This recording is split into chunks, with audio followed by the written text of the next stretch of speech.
కొన్ని సినిమాలు భారీ అంచనాల మధ్య విడుదలవుతాయి. అందులో విజయాన్ని అందుకునే సినిమాలు మాత్రం చాలా తక్కువ.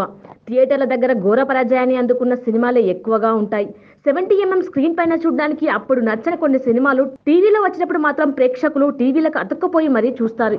మరి థియేటర్ల దగ్గర బోల్తా కొట్టినా కూడా మళ్ళీ మళ్ళీ చూడాలనిపించే ఆ సినిమాలేంటో ఇప్పుడు మనం తెలుసుకుందాం. 2011లో ఎన్టీఆర్ హీరోగా వచ్చిన ఊసరవెల్లి సినిమాకు సురేందర్ రెడ్డి దర్శకత్వం వహించారు. ఇందులో తమన్నా హీరోయిన్ గా నటించింది. ఈ సినిమా థియేటర్లో ఉన్నప్పుడు జనాలని ఆకట్టుకోలేకపోయింది. కానీ టీవీలో ప్రసారం అయితే చాలా మంది చూస్తారు. అలాగే చిరు శోభన నటించిన రుద్రవీణ సినిమా కూడా బాక్సాఫీస్ వద్ద బోల్తా కొట్టింది. కానీ టీవీలో వస్తే ఇప్పటికీ ఆ సినిమాను ప్రేక్షకులు చూస్తూనే ఉంటారు. అలాగే సుకుమార్ దర్శకత్వంలో వచ్చిన సినిమా జగడం. ఇందులో రామ్ ఇషా హీరో హీరోయిన్లుగా నటించారు. పూర్తి వైలెన్స్ కథతో తెరకెక్కడంతో జనాలకు థియేటర్లో చూస్తున్నంతసేపు చికాకు తెప్పించింది. ఇక తర్వాత త్రివిక్రమ్ దర్శకత్వంలో మహేష్ బాబు, అనుష్క హీరో హీరోయిన్స్ గా వచ్చిన సినిమా ఖలేజా.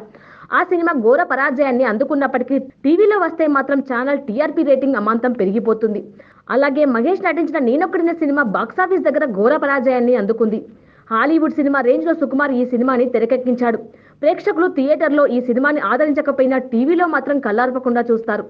రవితేజ నటించిన నేనింతే సినిమా కాస్త సోది అనిపించినప్పటికీ టీవీలో మాత్రం అలాంటి భావన కలగదు.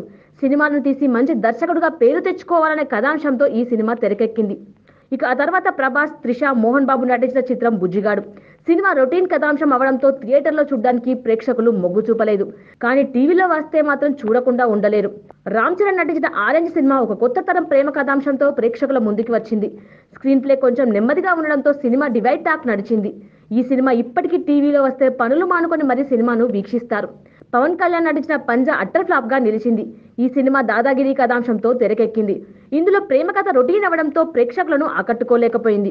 శేఖర్ కమల దర్శకత్వంలో వచ్చిన లైఫ్ ఈజ్ బ్యూటిఫుల్ సినిమా కథపరంగా అభిమానులను ఆకట్టుకున్న, కలెక్షన్ల పరంగా మాత్రం పరాజయాన్ని అందుకుంది. మంచి స్నేహితుల మధ్య సాగే కథాంశంతో ఈ సినిమా తెరకెక్కింది. సినిమాని చూస్తున్న కొద్దీ చూడాలని అనిపిస్తుంది. డిఫరెంట్ కథతో తెరకెక్కిన సినిమా హలో. ఇందులో అఖిల్ హీరోగా నటించాడు. సినిమా కాస్త స్లోగా అనిపించినప్పటికీ మరోసారి ఆ ప్రేమ కథను చూడాలనిపిస్తుంది.